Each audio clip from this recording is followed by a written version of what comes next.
राधे श्याम दोस्तों, कैसे हैं आप सब। आशा करती हूँ कि आप सब अच्छे होंगे, बढ़िया होंगे, चुस्त मस्त होंगे। और सुबह सुबह की हो गई है शुरुआत, मतलब कि दिन की हो गई है शुरुआत। और मैंने सुबह सुबह शुरू कर दी है अपनी ब्लॉग की। मैं गई थी बच्चों को फुटबॉल प्रैक्टिस में पहुँचाने के लिए। वहाँ से मैंने एक अच्छा सा पिक ले लिया सनराइज़ होते हुए। फिर उसके बाद मैं लेने गई, लेकर के आई, स्कूल पहुँचाई। स्कूल से आने के बाद मैं फटाफट से आ गई हूँ अपनी दुकान पे। तो दुकान पे आके मैंने शुरू कर दिया स्ट्रेट।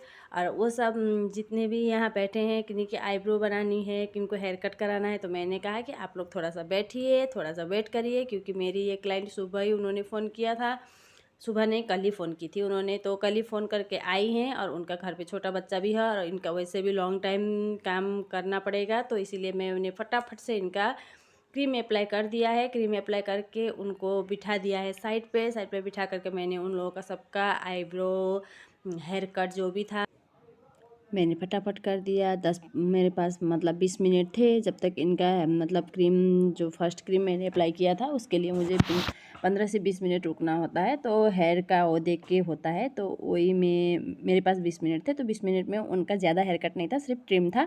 तो ट्रिम भी मैंने कर दी थी और 2 लोगों की आईब्रो भी हो गई थी फटाक से। और श्रीति अपना काम कर रही है। ये मेरे साथ जो मेरे साथ एक मेसो ने बहुत बड़ा गलती मतलब कि चीट किया है। तो वही चीज़ मैं अपनी क्लाइंट से शेयर कर रही थी। मतलब हम मेरी क्लाइंट ऐसी है कि हम लोगों को बहुत पुराने मतलब मेरी बहुत पुरानी क्लाइंट है। तो इनके साथ मेरा एक अच्छा दोस्ती बना हो गया है। दोस्ती ही मतलब हर क्लाइंट के साथ हो जाता है मेरा तो, क्योंकि मैं बोलती थोड़ा ज़्यादा हूँ, बोलती हंसती रहती हूँ।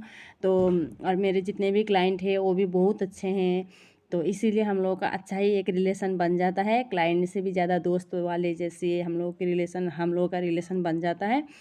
तो इसीलिए बस बस हंसते मुस्कुराते, क्योंकि एक स्ट्रेट करने में 4-5 घंटे लग जाते हैं। उतनी देर तक उनको भी तो थोड़ा सा एंटरटेनमेंट करना पड़ता है ना। तो इसीलिए मैं बातचीत कर रही थी। मेरा दुकान का हाल देख रहे हैं क्या हाल हो रहा है, क्योंकि अभी छठ पूजा एकदम आ ही गई है। कल छठ पूजा है, तो कल परसों छठ पूजा है। तो अभी पूरा दुकान फैला हुआ है साड़ी साड़ी से।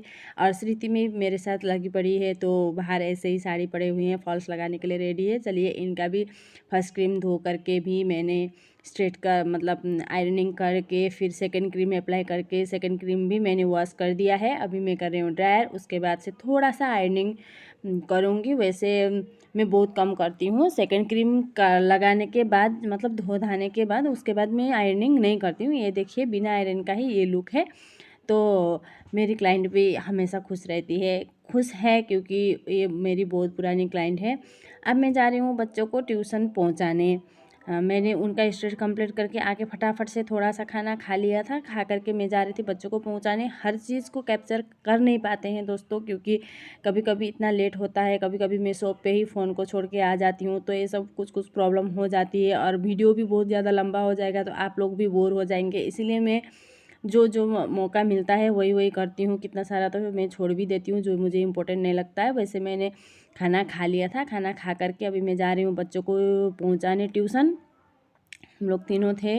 तो मेरी बेटी स्कूटी में बैठ करके पीछे फ़ोन ले लेती है और वीडियो करने लग जाती है। तो जहाँ जहाँ वो वीडियो करती है, चलिए खुश, उन लोगों को भी करना आना चाहिए, करना चाहिए, सीखना चाहिए मेरे हिसाब से। तो चलिए अभी ट्यूशन बच्चे पहुँचने ही वाले हैं। इन लोगों को मैं ट्यूशन पहुँचा करके आ करके फिर से दुकान में मैं बिजी हो जाती हूँ, क्योंकि मुझे और भी सारे काम करने हैं।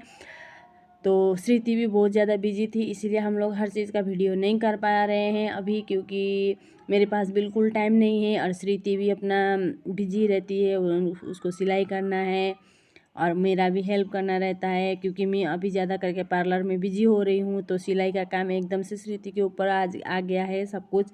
तो वो बेचारी इधर देखें कि उधर देखें, उसको भी समझ में आता नहीं है। तो इस बच्चों को ट्यूशन पहुंचा करके मैं आ गई थी दुकान आ करके अपना काम वाम कर करके फिर वापस जा रही थी मैं इन लोगों को ट्यूशन से लेने के लिए। मेरे साथ हो गया एक गड़बड़ी, क्योंकि मैं ही थी, मैं गलती तो मेरी थी, क्योंकि मुझे पेट्रोल देखना चाहिए था है कि नहीं, लेकिन मैंने देखा नहीं। पेट्रोल हो गया ख़त्म आधे रास्ते में।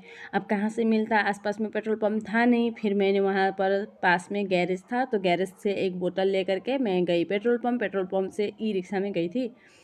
पेट्रोल पंप से पेट्रोल लेके आई, आ करके फिर मैंने गई बच्चों को लेने, ले करके वापस आ गई जैसे तैसे, क्योंकि मेरे साथ आज तक ऐसा हुआ नहीं था। सब आपको सबको ध्यान रखना चाहिए ये चीज़ का। मैं बिंदास हो गई उस दिन से, जिस दिन मैंने थोड़ा सा ज़्यादा खर्चा करवा के स्कूटी बनवा के लाई, तो मैं इतनी बिंदास हो गई कि मतलब मेरे दिमाग में ये भी नहीं है कि पेट्रोल ख़त्म होने वाली चीज़ है, ये ख़त्म हो जाएगी, ये भी मुझे बिल्कुल मेरा दिमाग से उतर गया ये चीज़। नहीं तो आज तक मेरे साथ ऐसा नहीं हुआ था, क्योंकि मैं स्कूटी 4 साल 5 साल से मैं चला रही हूँ। बट आज तक क्योंकि मैं थोड़ा सा एडवांस में ही पेट्रोल भर लेती हूँ स्कूटी में, इसलिए मेरे साथ ऐसा नहीं हुआ था। बट इस बार हुआ। चलिए, ये भी एक सबक मिल गया। कभी कभी किसी जगह पे ठोकर खाना भी ज़रूरी है, सबक मिल जाएगा इंसान को। सच्ची में मुझे तो मिल गया अच्छा सबक उस दिन। तो राधे श्याम दोस्तों, फिर मिलते हैं अगले ब्लॉग में। Bye bye.